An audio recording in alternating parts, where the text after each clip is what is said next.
age of menopause, it always gets irregular bleeding. You know, that may be true. For me, it wasn't. And I think like that's where things get tricky is when are you experiencing traditional, like, you know, change of life symptoms?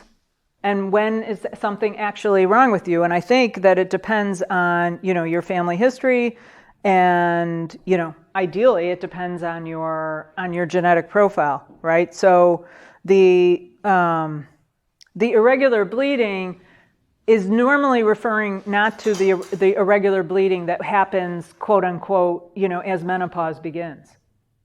That's the difference, right? So, you know, people have irregular bleeding when they're, from the time they have their period, right? They're just people who have irregular bleeding. That would be a clue that maybe there's something going on. But, you know, again, a lot of physicians are going to treat irregular bleeding associated with the change of life, right? Because now they're, you know, because I had to look it up all those years ago. Perimenopause is a thing that I still don't believe in. This friend of mine who is a doctor, I asked her to come here so she could yell at me.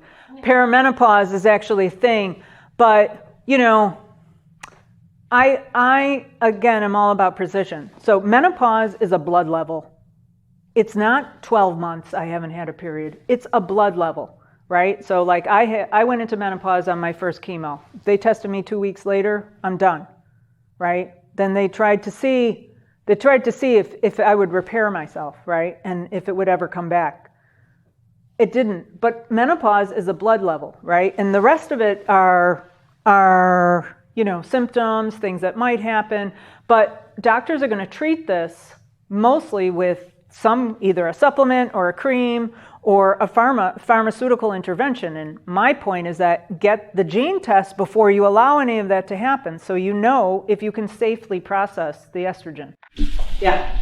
Right. So if your OBGYN is telling you, okay, you've had an IUD with hormone in it through your, you know, reproductive years, and she's telling you you should stay with that, your recommendation would be get the estrogen gene testing now to see if that is a good strategy or not. Yeah, I mean, I'm like, that's actually where the title of my book is coming from. The drugs are like, we are given like drugs to manage our entire fertility life cycle.